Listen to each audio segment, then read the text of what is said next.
Quando eu iniciei o processo de pesquisa para o Todo Dia Mesma Noite, isso aconteceu em 2016, no início de 2016.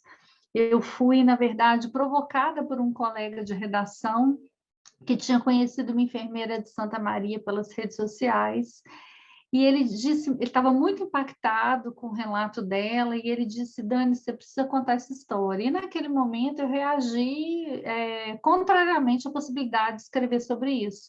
Eu disse para ele que era uma história que todo mundo já tinha contado, porque de fato é uma das histórias mais cobertas pela imprensa no mundo, e também falei sobre a distância de Minas Gerais para o Rio Grande do Sul. E ele insistiu, ele falou: não, você não está entendendo, você tem que contar essa história. E realmente a insistência dele mexeu comigo.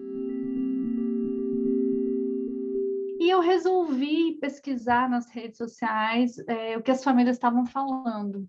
E eu caí numa página em que um dos sócios da boate se lamentava pelo fato de não comemorar mais o aniversário dele. E uma mãe escreveu: ah, você não comemora mais o seu aniversário? Não, e a minha filha, que foi comemorar o dela, o aniversário de 22 anos, com 4 amigas, e nenhuma delas voltou para casa. Olha, eu fui atravessada por essa fala. Isso me tocou de uma forma tão intensa que eu entrei em contato com essa mãe e fui para Santa Maria. E quando eu cheguei lá, eu comecei a perceber que as pessoas não tinham contado todas as suas experiências sobre o que foi aquela noite.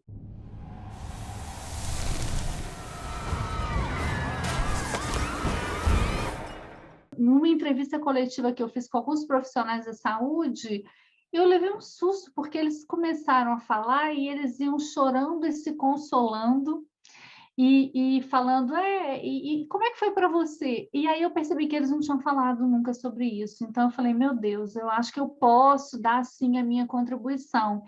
Mas ao mesmo tempo era muito estranho, entre aspas, porque eu sou uma jornalista de Minas Gerais.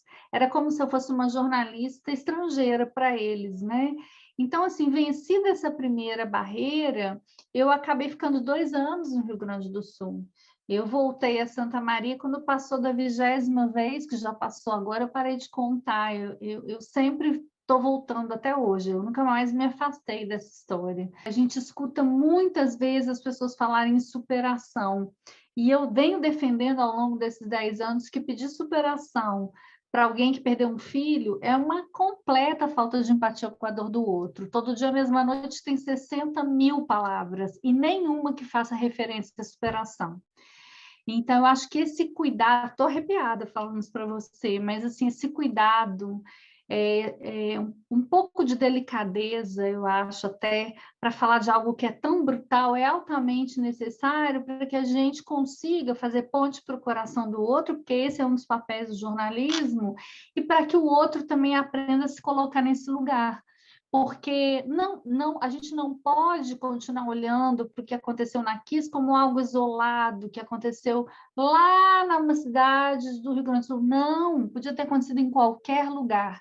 E se a gente continuar se omitindo, e se a gente não construir memória desse fato, vai acontecer em outros lugares. Quando os nossos filhos saíram de casa, nós confiamos no Estado, nós confiamos em Santa Maria. Eu acho que é, na verdade, uma tragédia coletiva como essa, ela só se constrói com uma sucessão de omissões, né? De omissões, de equívocos, de decisões erradas, de responsabilidades. Então, ali é um conjunto de coisas que fez com que a gente tivesse esse desfecho tão trágico. Mas, ao mesmo tempo, eu penso que como o massacre de 242 meninos e meninas continua sem resposta.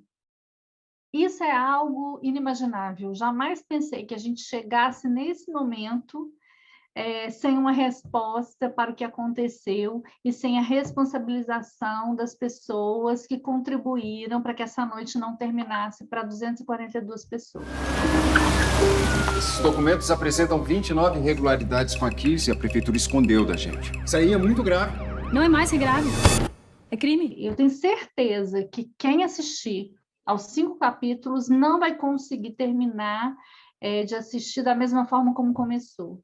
É muito potente esse mergulho, e uma coisa que é um lema da série, que é um lema do livro, que é um lema de todo mundo que contou essa história, que a gente está contando essa história por memória, por justiça e para que não se repita.